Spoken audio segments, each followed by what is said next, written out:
அணைக்கிறேன், மாறாப்பு கலையாமல் தோள் சேர்க்கிறேன்.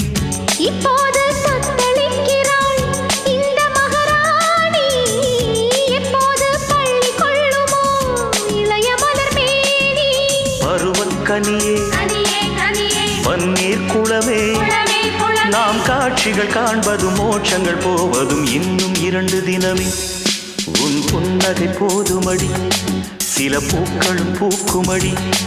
உன் புன்னகை போதுமடி, சில பூக்களும் பூக்குமடி. உன் பார்வைகள் போதுமடி, பொன் பௌர்ணமி தோன்றுமடி. உன் பார்வைகள் போதுமடி.